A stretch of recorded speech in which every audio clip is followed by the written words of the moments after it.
nuts. If you won't be with me, feed me to. I'm Jake. I'm Tom. And we are VIMTV, Velocities and Music. Today, guys, we're going to review the new album and the follow-up to 2008's Rabbit Habits. This is Man Man's Life Fantastic, which I think is an excellent name for this band and this album. Man Man is a group that they have a kind of a crazy sound. It's very eclectic, it's very spastic, it's very energetic, and uses a ton of varietals in their instrumentation. And that's something that I really like. Now this album, I would argue, if Rabbit Habits got a lot of critical acclaim, and got a lot of people on the Man Man train, including myself. I mean, that's when I discovered the band, and I really liked Rabbit Habits. We reviewed Rabbit Habits a number of episodes ago. It was a request. I'm sure people will be digging into Life Fantastic pretty rapidly here. And I thought that this album was a very much a maturation in Man Man sound. You see a lot more focused songwriting rather than this visceral, spastic, you know, changes in their songwriting and stuff. And to me, that opens up the doors of opportunity for Man Man to kind of, while their sound is more focused, they're able to kind of expand and get into some more sentimentality in their music and really open up the doors to emotion a bit. And you see tracks like track 3, Steak Knives, which is this low-key acoustic and plucked violin, a song that really adds some emotional dynamics in there. And there's other parts where it's just a little bit more sentimental than what you've previously seen in a Man Man record, which adds, you know, color to the Man Man palette. If you had like a tray of Man Man paints and each paint is a song, you know, it's more colorful now. Tom, what did you think about this album?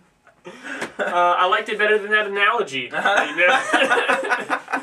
I did like this, and it was a good analogy. But I think you're definitely right. The energy is still there in parts, but it's directed in a different place. I almost said directed in a different direction, and I realized that would have been ridiculous. But anyways, I am not on this episode apparently. But it is very good. What I think this will do for Man Man is get a lot more people listening to them.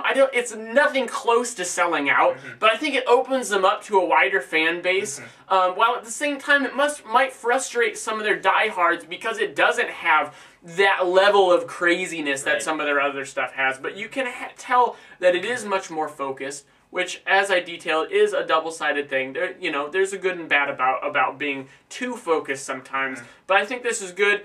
I don't think there are any weak tracks on here, which is great. I actually, to tell you the truth, on Rabbit Habits, I think the weaker songs on Rabbit Habits are probably worse than the weaker songs on here, but this just doesn't have the highlights, you know what I mean? Right, instead of being like this, it's more like this. Yes, you know? it's just more even, much more even listen.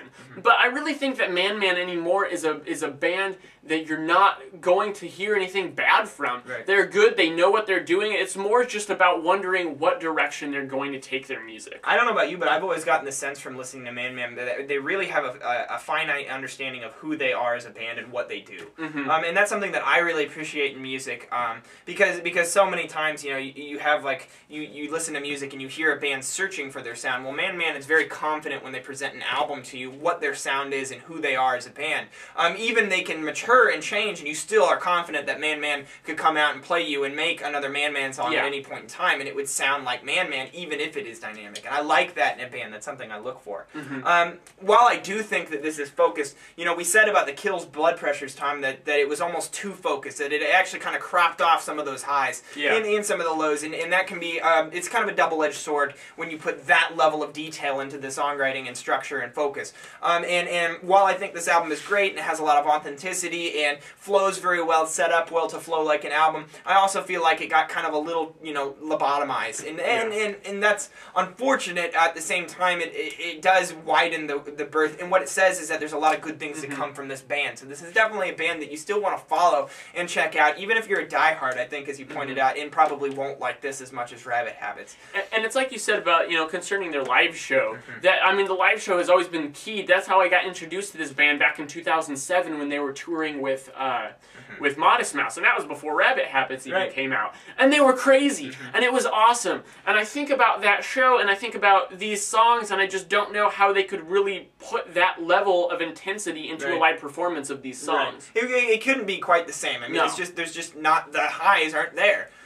So we'll see what they have going forward. This definitely opens the doors for Man Man to do more creative things in the future. So, but still, I think this is a really high quality 2011 Yeah, album. it It's is. definitely recommended by us. I think. Yeah. I'm going 80. I'm feeling like it's right on that cusp of the 4 out of 5 zone. So. I'm going 76. Cool, and I feel like that's where VIMTV, that's where we like to score albums that are very good, that aren't maybe brilliant, but still very good, high quality listens. So I know a lot of times we talk about, we'll go into a little segue since it's a shorter one, but I know a lot of times our fans kind of go, "Oh, it's a 70, you rated this a 70, that's bad." You're not in grade school anymore. This isn't college. I mean, get out of that mindset, guys. Yeah. I mean, just because we give something in the 70s doesn't mean it's not good. It doesn't make it a C-. Yeah, it's definitely It's a different scale. Definitely a different scale.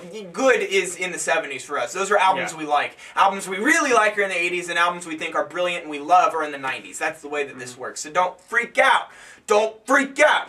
Tell us what you thought of Man Man's Life Fantastic at www.velocitiesandmusic.com or youtube.com/velocitiesandmusic. Now, I know our friend Ian isn't the biggest, he's not the biggest Man Man fan, but go see what he says and give him a comment, because we have comments at our Tumblr site, vimtv.tumblr.com. Also follow us on Twitter, like us on Facebook, and let's start a music conversation, guys. I'm Jake. I'm Tom. And we are Velocities in Music, moving music critique forward. Searching for somebody.